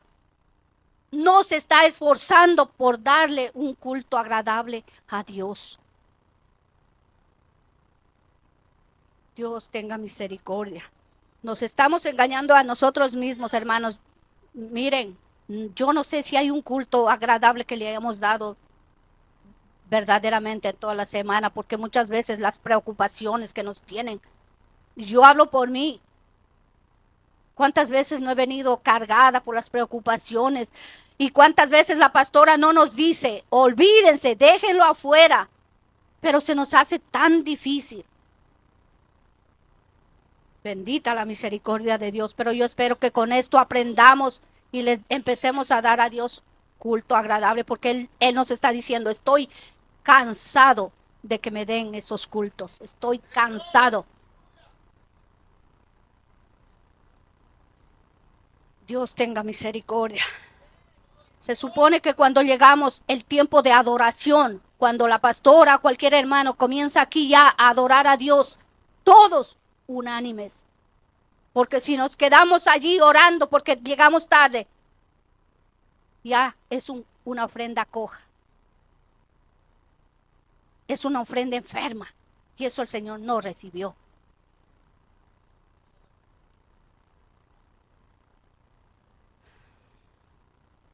Muchas veces llegamos atrasados, oramos y tomamos como quiera la parte. Y eso es tener en poco la mesa del Señor. Eso es menospreciar la mesa del Señor. Si llegué atrasada y yo conozco y sé lo que la pastora ha dicho, que si no llegan 15 minutos para orar y estar todos unánimes en todo, no tomen la parte. ¿Qué es eso? Menospreciar la mesa del Señor. Porque como quiera paso y cojo la parte. O como quiera voy, aunque no le di mi alabanza porque tuve que estar orando porque llegué tarde, me voy a tocar los instrumentos. ¿Qué es eso? Menospreciando la mesa del Señor. Miren, mi hermano, cojamos vergüenza ya.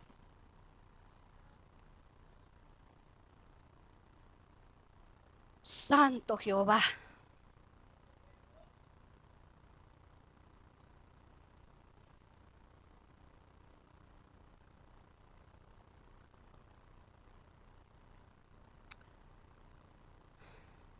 Verdaderamente que el Señor no nos mata por su misericordia. ¿Qué dice Malaquías 3:6? Porque yo, Jehová, no cambio.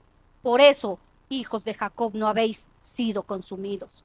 El Señor era para que nos mate aquí o acá.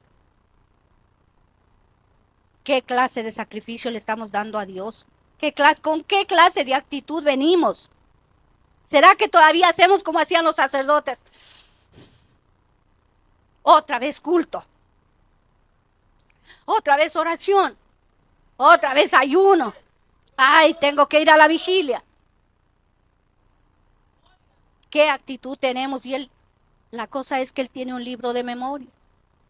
Y todo lo anota, hermanos. Dios tenga misericordia, Dios mío amado. Cuando están dando un mensaje y nos dormimos por allá, estamos medio más dormidos que despiertos. Eso es menospreciar la palabra, el pan de Dios. Cuando faltamos a un culto sin una razón justificable,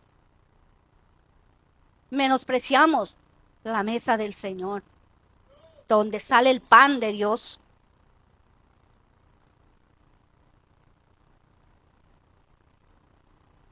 porque cada vez que llegamos atrasados, ya sea un ayuno, culto, vigilia, toda esa ofrenda que es para Dios, Dios no la recibe, hermanos, no la va a recibir. Si en aquel tiempo no lo recibía, menos lo va a hacer ahora. Si decimos que amamos al Señor y que Él mora en nosotros, entonces deberíamos realmente sacrificarnos y hacer todo lo posible por darle al Señor cultos agradables, tanto con nuestros pensamientos, actitudes, acciones, porque Él lo está mirando todo y anotando todo. Mucha iglesia aún no ha entendido el privilegio que tiene el de ser llamado pueblo de Dios, privilegio grande, pero que también implica una responsabilidad muy grande. Y es la de ser fieles a Dios, que nos rescató de las tinieblas a su luz admirable para ser un pueblo santo, separados para Dios. Nosotros somos sacerdotes, porque lo decimos o no, y con qué gusto que lo decimos, sacerdotes del Dios Altísimo. Pero no, realmente no estamos cumpliendo la función de un sacerdote. Estamos siendo un mal ejemplo. Y algo que me puso en la mente el Señor, y algo que a mí también me tuvieron que corregir, porque yo lo hacía, es orar con la vista para atrás, cuando el lugar santísimo está aquí. Eso se supone. A mí me corrigieron también porque yo lo hacía. El lugar santísimo está aquí. Tenemos que orar mirando al lugar santísimo. En primera de Pedro 2:9 dice, mas vosotros sois linaje escogido, real sacerdocio, nación santa, pueblo adquirido por Dios, para que anunciéis las virtudes de aquel que os llamó de las tinieblas a su luz admirable. La responsabilidad que la iglesia tiene como sacerdocio santo de Dios es demasiado de grande y de maravilloso. Por tanto, debemos ser un ejemplo de servicio a Él, como sacerdotes que somos. Y debemos hacerlo con la mejor actitud, no esperando nada a cambio, sino solamente por el agradecimiento, por lo que Él ha hecho ya por nosotros. En Hebreos 13:15 dice, así que ofrezcamos siempre a Dios por medio de Él sacrificio de alabanza, es decir, fruto de labios que confiesan su nombre. La iglesia ya no tiene ninguna excusa hoy en día, porque la palabra está escrita en sus mentes y aquí en el corazón. Y ya no tenemos excusa. Tenemos al Espíritu Santo que nos redarguye, que nos corrige, avanza. Pero ¿sabes qué, iglesia? Depende de ti, como dijo el Señor. Depende de ti. Ya la palabra está en tu mente, en tu corazón. Ahora depende de ti. Dios nos dio lo mejor de Él a su Hijo. Por tanto, Él espera lo mejor de nosotros. La palabra viva que mora en nosotros nos confronta cada día, pero mucha iglesia la está ignorando a propósito y teniendo por tardanza la venida del Señor. Mucha iglesia se encuentra como en un dormitar, no hay obediencia a sus mandatos. Tiene una ceguera tal como en aquel tiempo tenía el pueblo de Israel.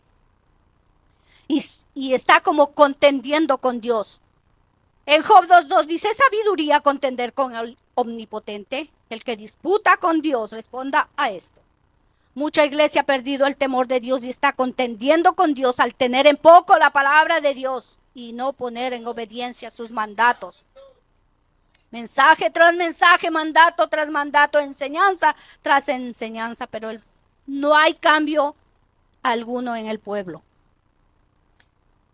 En aquel tiempo el pueblo de Israel, siendo desleal con sus esposas, divorciándose y casándose con mujeres paganas. ¿Cómo está la iglesia de hoy?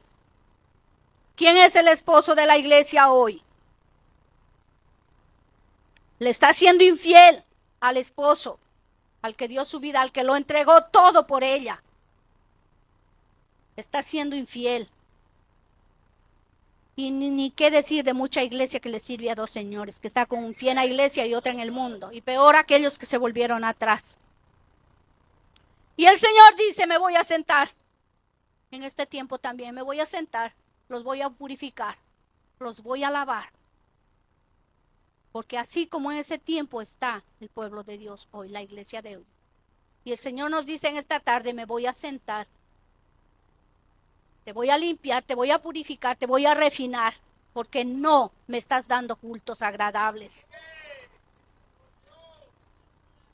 El propósito de la purificación y limpieza es para realizar ofrendas en justicia, ofrendas agradables a Dios, ofrendas sin pecado, sin defecto y de corazón sincero, sin actitudes, para que Dios lo acepte.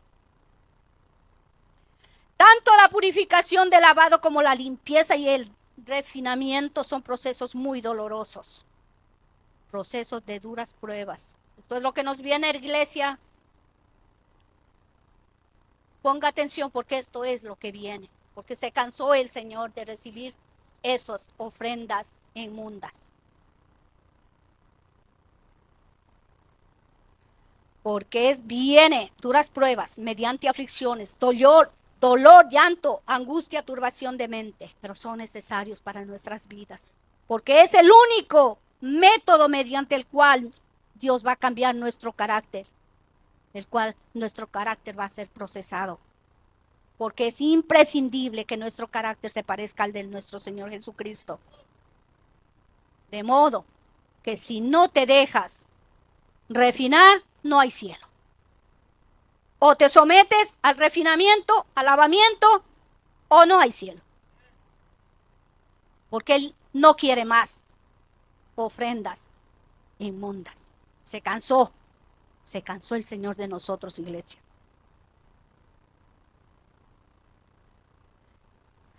Ya el Señor ha comenzado en muchos de nosotros el proceso, la limpieza, pero muchos no estamos resistiendo ese fuego. No estamos resistiendo cuando el Señor le va subiendo el fueguito. Están saliendo impurezas y siguen saliendo. Cuando el Señor se sienta para purificarnos, Él va a estar en silencio, iglesia, observando cómo las impurezas salen a flote. Pero ¿saben qué es lo lindo? Que Él está allí sentado frente a ti, está junto a ti. Que aunque pases por lo que pases, enfermedad, dolor, tristeza, llanto, angustia, pruebas duras, Él está allí. No dudes, iglesia, no dudes. Él solamente está esperando que esas impurezas salgan a flote porque te quiere puro. No te puede usar, iglesia, porque te quiere pura. Él va a estar allí porque Él no va a dejar que se dañe el metal. Es tanto su amor que con mucha paciencia Él va a estar ahí en medio de tu prueba, en medio de tu dolor, en medio de tu enfermedad.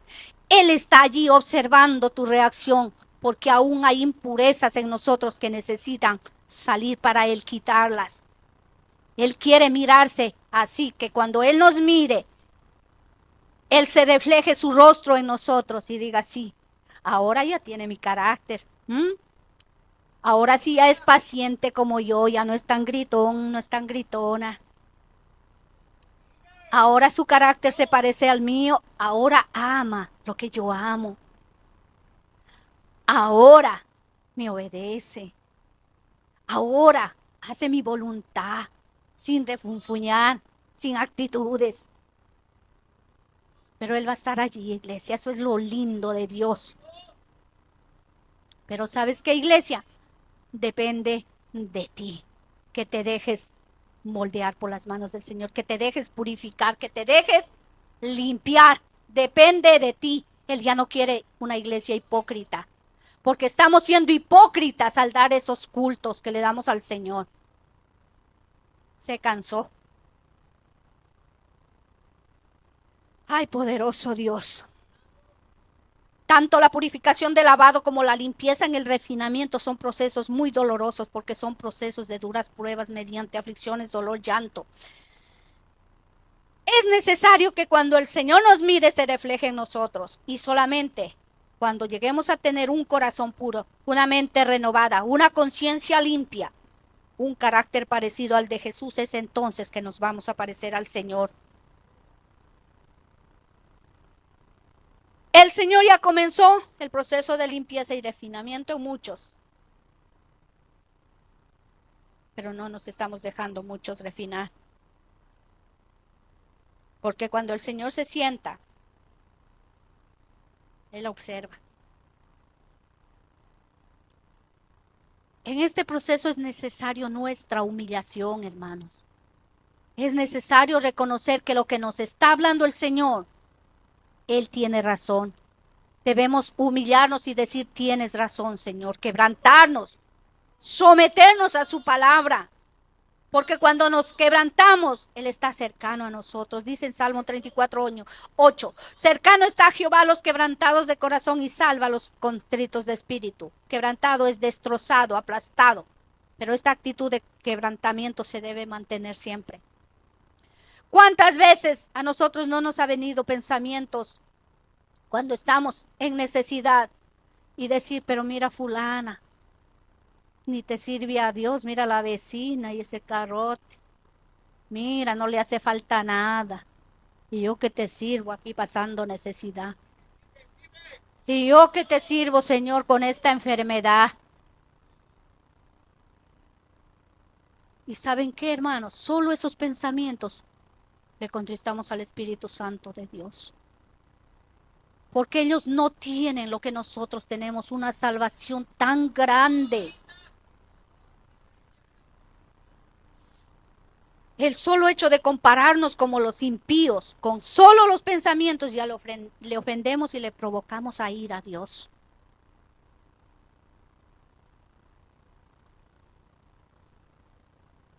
Debemos darle a Él lo mejor de nosotros. Dice en Job 2:10, ¿recibiremos de Dios el bien y el mal no lo recibiremos? Dios nos somete a pruebas muchas veces para ponernos en evidencia lo que somos nosotros delante de Él. Estas pruebas muchas veces son muy dolorosas, pero con el tiempo te darás cuenta que son muy beneficiosas, según te vas dando cuenta de lo que Dios está modificando en ti. Dios lo único que quiere es quitar de nuestras vidas todo lo que nos está haciendo daño, lo que nos limita el acercarnos a Él, el tener una intimidad con Él, porque Él es santo, santo, santo. Porque hay exigencias que tenemos que cumplir, porque Él es muy santo. Y sin santidad nadie lo verá. Hablando del oro, existen piezas de joyería que están hechas de oro puro, como de 24 quilates. Ese es el máximo de quilates en el oro. Estas piezas no tienen aleaciones, o sea, no están mezclados con otros metales, como sucede el oro de 18, de 14, de 10, son mezclas con otros materiales. Para llegar a los 24 quilates hay que fundir y refundir el metal. Y a este punto el Señor nos quiere llevar a un metal puro, precioso, a los 24 quilates, que para llegar a ese estado tiene que subir el fuego, miren, a un calor extremo. O sea que vamos a pasar, hermanos, que desde yo le digo, ten misericordia de mí y ayúdame. Ayúdame, Señor. Padre amado. Esta es una buena manera de entender el proceso en nuestro propio crecimiento en santidad. Sabemos que tenemos impurezas, pero eso no significa que no vayamos avanzando, hermanos. Así como el oro pasa por numerosos refinamientos para llegar a la pureza total deseada, también nosotros estamos en ese proceso de purificación. Cada día tenemos nuevas oportunidades para que Dios nos refine un poco más y elimine las impurezas que todavía nos quedan. Cada día el Señor algo nos va a poner en nuestro camino, alguna prueba, algo. Siempre va a poner algo. Y eso es porque el Señor está trabajando en el proceso de refinamiento en nuestras vidas. Este proceso de fundición y moldeo no siempre es fácil, pero vale la pena, hermanos. Porque no solo nos vamos limpiando de aquello que nos contamina, sino que también nos va acercando más y más a Cristo, que nos va limpiando para que cuando el Señor nos mire, nos vea a Él mismo en nosotros.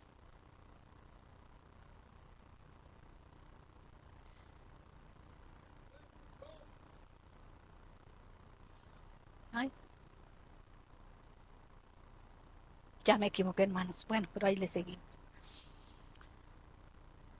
No solo nos libramos de las impurezas que aún nos quedan, sino que vamos creciendo en pureza y santificación, porque esto es lo que al Señor nos insta, a esforzarnos para ser perfectos como su Padre es perfecto. Tanto nos ama Dios que desea librarnos de todo lo que nos separa de Él, de todo aquello que todavía nos mantiene atados al mundo. Seremos probados por el fuego. De eso no lo tengas duda, iglesia. Dios nos pone a prueba de la misma manera que estos refinadores de oro y plata, y es porque Él quiere quitarnos la escoria que hay en nosotros, pero muchas veces no nos estamos dejando refinar por las quejas nuestras, porque no nos gusta pasar dolor ni sufrimiento, y mucho menos escasez, vamos a ser honestos. Y entonces esto al Señor le detiene de seguir subiendo el fuego. Estas pruebas pueden ser muy dolorosas, pero al final el resultado será perfecto para ti y para mí, porque seremos preciosos para el Señor.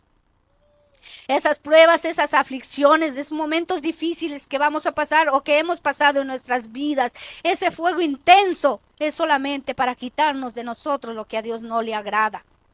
Dice en Santiago 1, 2 y 3, hermanos míos, tened por sumo gozo cuando os halléis en diversas pruebas, sabiendo que la prueba de vuestra fe produce paciencia. Los que se sometan a ese proceso final de fundición y purificación serán los que realmente serán levantados. Dice en Juan 14, 13, y si me fuere y os prepararé el lugar, vendré otra vez y os tomaré a mí mismo, para que donde yo estoy, vosotros también estéis. Pronto el Señor se lleva a la iglesia, pero Él va a mirar así y reflejar su rostro en cada uno de nosotros. Si su rostro no se refleja en nosotros, no nos vistamos que no vamos. Aquel mensajero del pacto ya vino hace más de 2000 años. Y desde ese entonces nos sigue confrontando nuestros pecados. Su Espíritu Santo nos sigue convenciendo de pecado, de justicia y de juicio a través de su palabra. Y nos sigue diciendo, sed santos porque yo soy santo.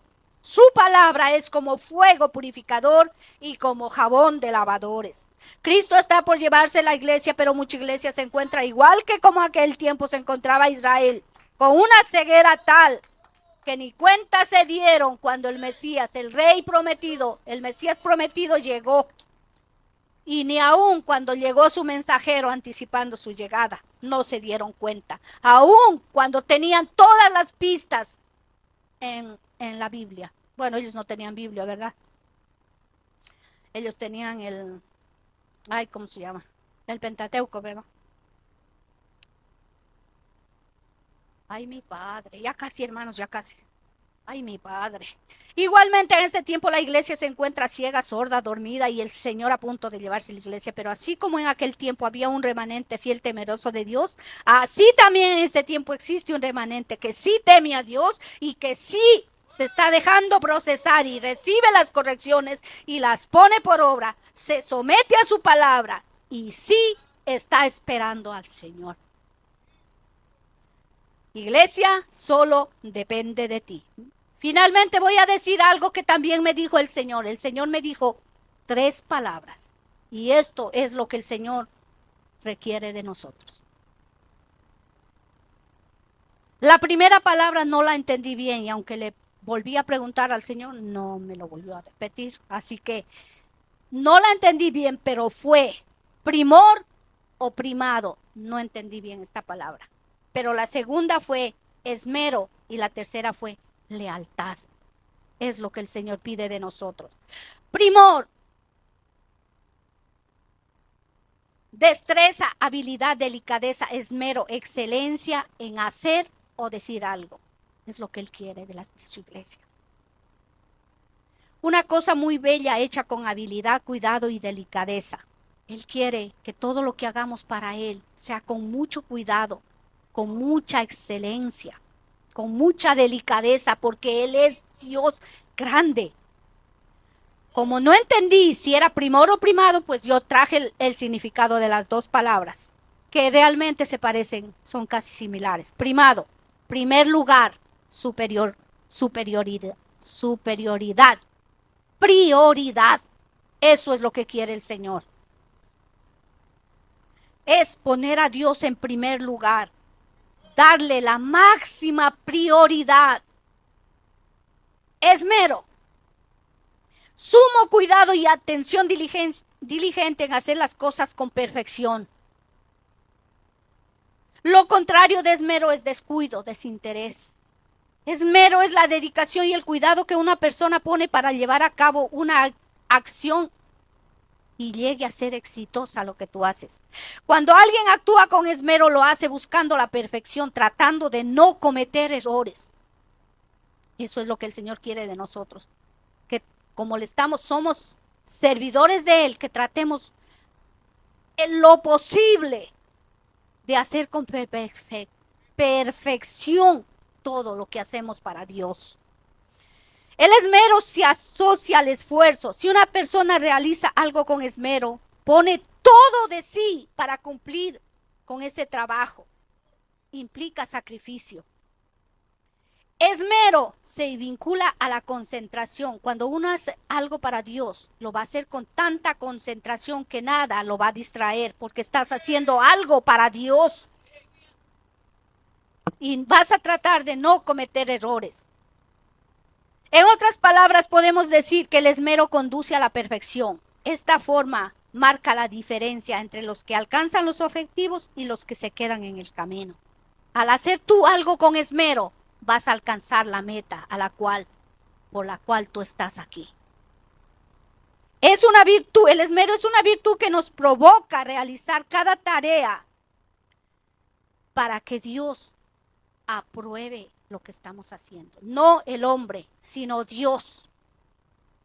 Todo lo que cada uno de nosotros hacemos, tenemos que buscar la aprobación de Dios. Por eso lo hacemos con esmero, no para el hombre, no porque la pastora nos mandó a hacer, sino como para Dios.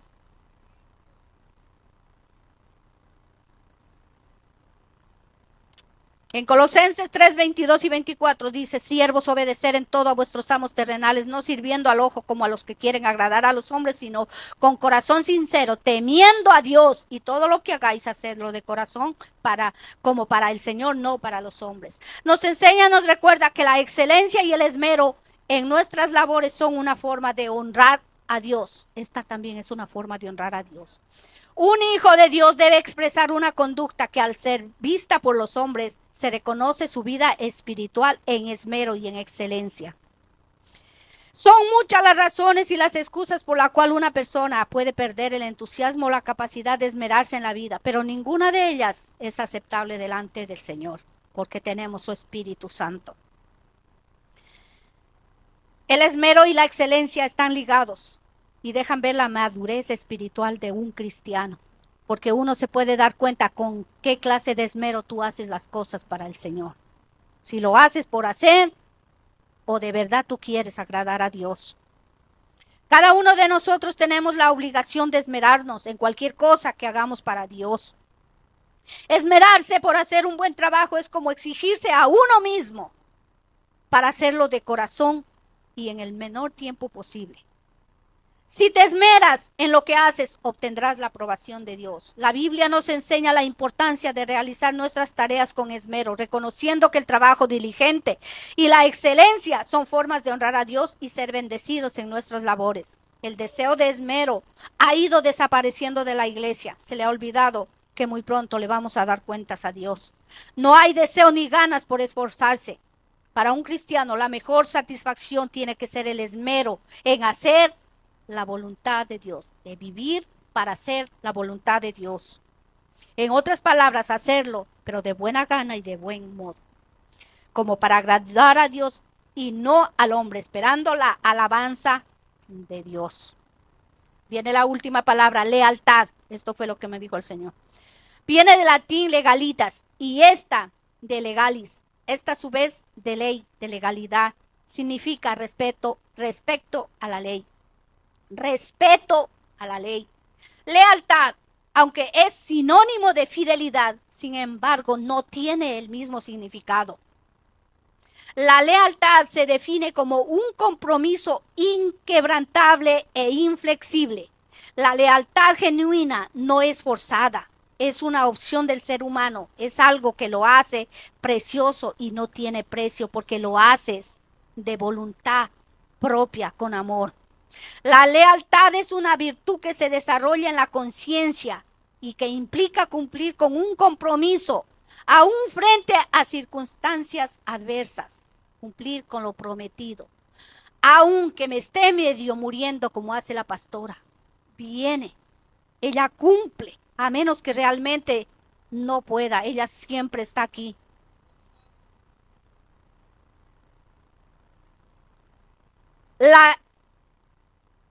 Sin un compromiso, la lealtad expresa el sentimiento de respeto y fidelidad hacia una persona. Bíblicamente significa que todo nuestro ser está completamente comprometido con alguien. Y ya sabemos con quién, con Cristo. Con Cristo. Sin un compromiso no se puede saber lo que es lealtad. Ruth se quedó con su suegra. La lealtad hacia Dios se refleja en la obediencia a sus mandatos. Como que no hay lealtad de nuestra parte, ¿verdad? De mucha iglesia, porque no está obedeciendo a los mandatos de Dios. Lo contrario de lealtad es traición, que es la violación de un compromiso. La iglesia demuestra la lealtad hacia Cristo negándose a sí misma tal como lo hizo Él. Para Cristo la iglesia es lo más importante, por lo tanto, Él exige lo mismo, lealtad a su compromiso para con Él. Él es leal a nosotros, Él siempre está allí. Somos nosotros los desleales. Él quiere ser el primero en nuestras vidas. Esto es lo que el Señor exige a su iglesia. Padre, ten misericordia de nosotros. Solo que Él pide de nosotros es el primado. ¿Cuál era el otro? Yo hasta mí se olvidó. El esmero. Primero, primor, esmero y lealtad. Esas tres palabras me dijo el Señor. Eso es lo que Él quiere de nosotros. Él dio lo mejor de Él a nosotros y Él espera lo mismo de nosotros. Así que, iglesia, hasta aquí me dio el Señor.